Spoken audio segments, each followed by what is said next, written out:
Senyor Rodríguez, 5 minuts. Gràcies, president, conseller.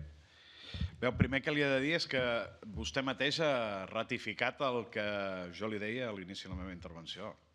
Vostè és prescindible, perquè si fa 2 anys funcionava ja el Departament de Presidència exactament igual i sense conseller, vol dir que ara podria continuar perfectament igual. El senyor Vilajoan encantat, i segurament els catalans cada dimarts també estaríem una mica més tranquils, Primera qüestió. Segona qüestió, escolti'm, no, miri, vostè no m'ha entès, o si ho ha fet, que jo crec que sí, doncs ha volgut allò marejar una mica la perdiu, no?, en relació al tema de cooperació. Jo he començat dient, entenem que hi hagin d'haver ajustos, o és que encara no s'han adonat que el Partit Popular entén, comprèn i dona fins i tot en els pressupostos que fa ajustaments o fa retallades, com n'hi vulguin dir, més igual. I vostès ho saben perfectament, perquè en 2 ocasions van permetre al govern, amb la nostra abstenció, que s'aprovessin uns pressupostos amb ajustaments. Això és el que he volgut dir en relació a la cooperació i a l'esport. Nosaltres seríem capaços d'entendre aquests ajustaments. No els entenem quan veiem que hi ha ajustaments en comparació i doblen el pressupost en acció exterior, Diplocat i delegacions. Digui'm, per cert, en quin article de l'Estatut diu que han de fer acció exterior a través del Diplocat, per exemple, a Sevilla, sense necessitat d'anar gaire més lluny. Jo crec que això no té empara en l'Estatut. Vostè dirà que sí, jo crec que no.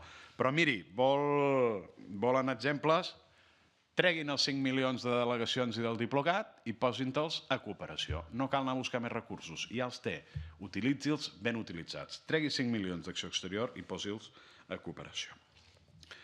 Amortitzacions i acomiadaments. Ja ens imaginàvem que no tenien per què ser tot acomiadaments, que podien ser amortitzacions. Miri, doncs no estaria de més que amortitzessin també algun alt càrrec i algun càrrec de confiança, que llavors ens costaria bastant més barat, no? En relació al tema de la informàtica, jo tinc el pressupost de l'any 2012. Hi ha 2 partides concretes, com vostè deia, la 2220002 i la 2280001, que en total sumen 1,9 milions d'euros, que era el que destinaven a informàtica en l'any 2012. En l'any 2014 vostès preveuen destinar-hi 16,8 milions d'euros. Jo li he fet una pregunta i vostè no me l'ha desmentida tan taxativament com m'ha contestat, per exemple, la pregunta del document de les deslleialtats. Jo ara li repeteixo. Aquest document que ha aparegut publicat a internet, en el qual és un document del Centre de Telecomunicacions i Tecnologies de la Informació de la Generalitat, en el qual es compara una suposada Agència Nacional de Seguretat Catalana amb el CNI espanyol, amb la NSA dels Estats Units, amb el Regne Unit, amb França, amb Dinamarca i amb Rússia, és un document verídic del Centre de Telecomunicacions i Tecnologies de la Informació de la Generalitat, i si és així, ha estat encarregat pel Departament de la Presidència. Ens agradaria que fos rotundament desmentit si aquest és un document fals. I per acabar, 2 qüestions més. No sé si poden tornar a posar la transparència respecte dels percentatges de mitjans en català i en castellà.